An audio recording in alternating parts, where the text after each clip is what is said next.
प्रभु यीशु मसीह के नाम में सभी को जय मसीह। प्रभु का धन्यवाद हो। आज के सुबह के समय फिर ये भोर के समय प्रभु ने हमें दिया और उसके वचनों को मनन करने के लिए तो आए हम आज के सुबह प्रभु का वचन को मनन करते हैं। रोमियो का किताब उसकी 8 अध्याय का 18 आयत, book of Romans chapter 8 verse 18। परमेश्वर के वचन में ऐसा लिखा है, क्योंकि मैं समझता हूं कि इस समय के दुख और कलेश उस महिमा के सामने जो हम पर प्रकट होने वाली है कुछ भी नहीं है। आमीन। सो यह परमेश्वर के वचन में बताया जा रहा है। मैं आज यहाँ से बहुत ही एक खास बातें बताने जा रहा हूँ। जिस विषय पर हम मनन करने जा रहे हैं, ये विषय जो है हमारे जीवन हर टूटे हुए दिल को, हर संघर्ष को, हर व्यक्ति की जीवन में हर विश्वास को मजबूत करने के लिए एक आशा देने वाली बातें हैं। और ये जो आज का विषय जो है कि आने वाली महिमा के विषय में मैं आपको बताना चाहता हूं। कमिंग ग्लोरी, आने वाली महिमा। यहां पर जो बातें बताई गई है कि परमेश्वर के वचन में इस तरह से बताया गया है कि आने वाली जो महिमा होगी, आने वाली जो बातें होगी, ये बहुत महिमा, बहुत बड़ा है, बहुत ही अद्भुत है। हर एक विश्वासियों के लिए, हर विश्वासियों के लिए आने वाली जो बातें हैं बहुत ही अद्भुत है। लेकिन हम इस बात को समझ नहीं पा रहे। आज हमारे जीवन में बहुत सारे के जीवन में दर्द है, बहुत सारे के जीवन में समस्याएं हैं, घरों में समस्या है, बहुत सारे के शरीर में, जीवन में बीमारियां हैं, तकलीफें हैं और हर जीवन में निराशा है। लेकिन जो परमेश्वर का वचन परमेश्वर बता रहा है, परमेश्वर बताता है कि जो आने वाली जो महिमा होगा इससे कहीं गुना अद्भुत होगा। परमेश्वर का वचन में बता रहा है, इसलिए बोल रहा है परमेश्वर का वचन बताए। और हर दुख, हर कलेश जो उसके सामने जो हम पर प्रकट होने वाली है कुछ भी नहीं है, कुछ भी नहीं है। जो आज हमारी जिंदगी में हर दिन हम फेस करते हैं, हर दिन जो हम लेते हैं, उस चीजें जो है आने वाली महिमा से ये कुछ भी नहीं है। आज चाहता है कि शैतान हर लोगों के लिए जो वर्तमान का दुख दिखा रहा है, समस्या दिखा रहा है, ये चाहता है कि लोग हार मान जाए, छोड़ दे। बहुत सारे लोग तो छोड़ देते हैं, बहुत सारे लोग तो विश्वास भी करते हैं, आते हैं, लेकिन समस्या इतना बढ़ जाती है, उसके बाद जो आने वाले खुदा ने हमारे लिए रखा है उस चीजों को छोड़कर चले जाते हैं, वो दुनिया की ओर हो जाते हैं। लेकिन परमेश्वर कहता है कि जो आने वाली महिमा है, आने वाली जो खुदा ने आपके लिए रखा है, इसके लिए परमेश्वर वो आपको देना चाहता है। प्रभु यही बातें बता रहे हैं। आने वाली जो महिमा होगा, आने वाली जो परमेश्वर प्रकट करने वाला होगा, वो कहीं बहुमूल्य है, कहीं अद्भुत जो चीजें हैं। इसलिए आज आपको और मुझे अपने विश्वास में स्थिर बने रहना चाहिए, अपने विश्वास में परमेश्वर के साथ जुड़े रहना चाहिए। क्योंकि परमेश्वर ने जो भविष्य की महिमा की बात कर रहा है, भविष्य में तुम्हारे लिए जो परमेश्वर ने हमारे लिए रखा गया है, उस परमेश्वर, उस जो रास्ता में अभी तक हमें जो चीजें नहीं मिली है, वो रास्ता में खुदावन हमारे लिए रखा हुआ है। इसलिए परमेश्वर चाहता है कि आज के इस वचन से बताना चाहता है कि दुख जो है आज जो हमारे जीवन में है ये अस्थाई है, ये स्थिर नहीं है, ये जो टेम्पोरेरी है। सो बहुत सारे लोग हम इस बात को नहीं समझते हैं। क्योंकि जब हम बाइबल में देखते हैं, दाऊद ने भी बहुत ही दुख झेला अपने जीवन में। उसी रीति से हम अय्यूब ने भी अपने जिंदगी में ऐसी अवस्था, ऐसी समस्याओं से झेला, ऐसी कष्टों में होकर उसने बहुत सारे नुकसान उठाया अपने लाइफ में।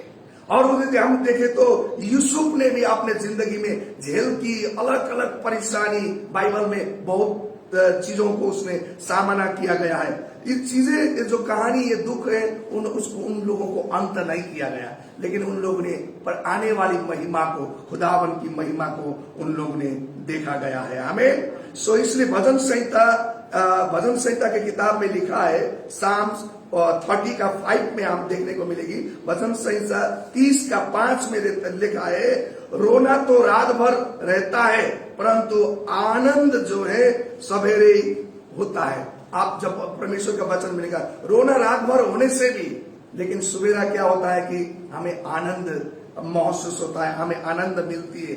इसलिए रात हमेशा नहीं रहेगा, रात हमेशा हमारी जिंदगी में नहीं रहती है, और आंसू हमेशा हमारी जिंदगी में नहीं रहेगा, क्योंकि संघर्ष हमेशा हमारी जिंदगी में नहीं रहता है। इसलिए हमें जो बताता है कि हर दिन हमें परमेश्वर पर बने रहना है, परमेश्वर पर अपने आंखें लगाए रखना है, क्योंकि ये परमेश्वर ही हमारे लिए जो आने वाली महिमा के लिए आपको और मुझे तैयार कर रहा है। आमीन। हम तैयार हो रहे हैं, ऐसे नहीं कि हम तो उस आने वाली महिमा को हमारे जीवन में पाने के लिए हम तैयार हो रहे हैं, लेकिन बहुत सारे लोग तैयार होना नहीं चाहते, सीधा उन चीजों को चाहते हैं।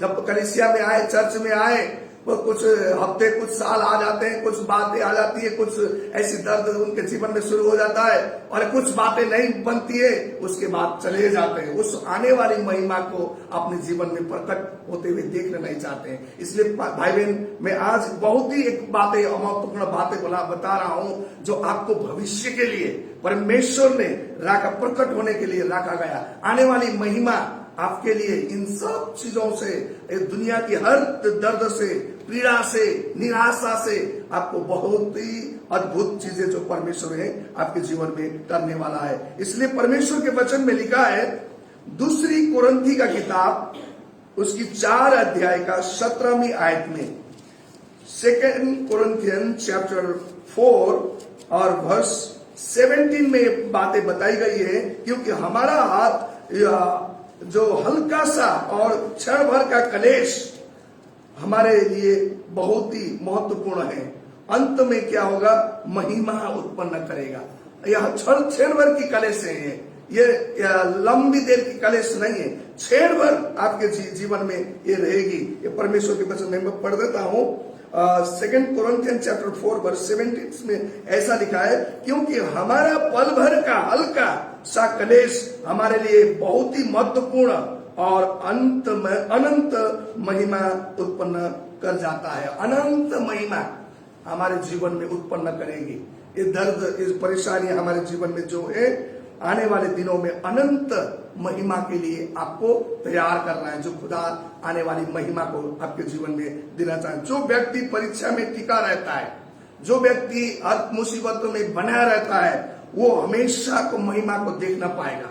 वो हमेशा जो परमेश्वर ने उसके लिए जो तैयार किया है, उस महिमा को देखना पाएगा। इसलिए आने वाली महिमा जो है परमेश्वर में सबसे महान हमें मिला गया है। इस पृथ्वी में सारी प्रकार की दौलत होने से भी, सारी प्रकार का प्रसिद्धि होने से भी, सफलता होने से भी, परमेश्वर ने उन जो आने वाली जो महिमा रखा हुआ है उससे बहुत ही कम है जो आने वाली महिमा से। इसलिए प्रकाशित के किताब में परमेश्वर का वचन में लिखा है, रेवलेशन उसकी 21 का वर्ष में लिखा हुआ है, 4 में लिखा हुआ है कि वो जो आने वाली जो महिमा होगी उसमें आपको कुछ भी आंखों से दर्द नहीं होगा, आंसू वहां नहीं बहेगी। और परमेश्वर कहता है कि उसमें आंसू उसमें नहीं होगा, मृत्यु नहीं होगी, कोई पीड़ा नहीं होगी। परमेश्वर बता रहा है जो अभी आपको आने वाली जो महिमा हमारे लिए है, जो रास्ते पर परमेश्वर ने हमारे लिए रखा है, उसमें आपको कुछ भी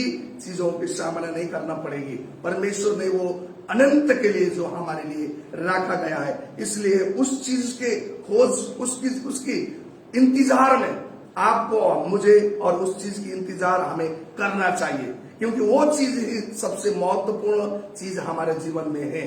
लेकिन आज हम क्षण भर के कलेशों में पड़ते हुए हम अपने विश्वास से मुकर जाते हैं, अपने आशा से मुकर जाते हैं, हम निराश हो जाते हैं। लेकिन परमेश्वर ने बोला है कि आने वाली जो महिमा है तुम्हारे लिए बहुत ही महत्वपूर्ण बात रखी गई है। इसलिए पृथ्वी का संघर्ष, ये सब चीजें अस्थायी है, लेकिन स्वर्ग की जो महिमा है ये अनंत अनंत के लिए परमेश्वर ने आपको और मुझे रखा गया है। इसलिए मैं 2 कुरिन्थी का किताब एक बार फिर 4 अध्याय का 8 और 9 आयत में भी मैं पढ़ना चाहता हूं। 2 कुरिन्थी 4 अध्याय उसकी 8 और 9 आयत में भी परमेश्वर के वचन में ऐसा बात लिखा हुआ है कि ये लिखा है, हम चारों ओर से कलेश तो भोगते हैं। हमारे जिंदगी में चारों ओर से कलेश भोगे जाते हैं। संकट में पर संकट में नहीं पड़ते हैं। निरुपाय तो होते हैं पर निराश नहीं होते हैं। सताए तो जाते हैं पर त्यागे नहीं जाते हैं। गिराए तो जाते हैं पर नष्ट नहीं होते हैं। आमीन। ये परमेश्वर ने हमारे लिए बताया गया है। सो इसलिए हम टूटे नहीं हैं, हम छोड़े नहीं गए हैं। परमेश्वर हमारे साथ में, वो हमें कभी भी नहीं छोड़ता है। इसलिए मैं आज उत्साहित करना चाहता हूं जितने भी मसीह भाई बहन है, यदि आपके जीवन में तकलीफ भी है, मुसीबत भी है, कष्ट भी है, आप विश्वास में स्थिर बने। विश्वास की ढाल लेकर आप स्थिर बनते जाइए, क्योंकि परमेश्वर ने आपके लिए एक आने वाली महिमा रखा गया है। ये बहुत महत्वपूर्ण चीज है हम सब के लिए, क्योंकि हम सबको मालूम है ये संसार जो है हमारा घर नहीं है। हमारा जो घर है स्थायी रूप में जो आने वाली महिमा के लिए परमेश्वर ने रखा है, स्वर्ग में परमेश्वर ने बताया रहेगा। फिलिप्पी 3:20 में परमेश्वर ने ये दावा किया गया है। इसलिए जो आपने अभी मन में सोचा भी नहीं है, जो मन के चित्त में भी नहीं है, खुदा ने वो चीजें आपके लिए रखा गया है। सो इसलिए आप स्थिर बने रहना है। आने वाली महिमा के लिए आपने हर कष्ट, संघर्ष, तकलीफों को उठाते हुए परमेश्वर में विश्वास में स्थिर बनते जाना है, और परमेश्वर आपके लिए वो चीजें रखा गया है। इस वचन के जरिए से परमेश्वर आप सबको आशीष दे।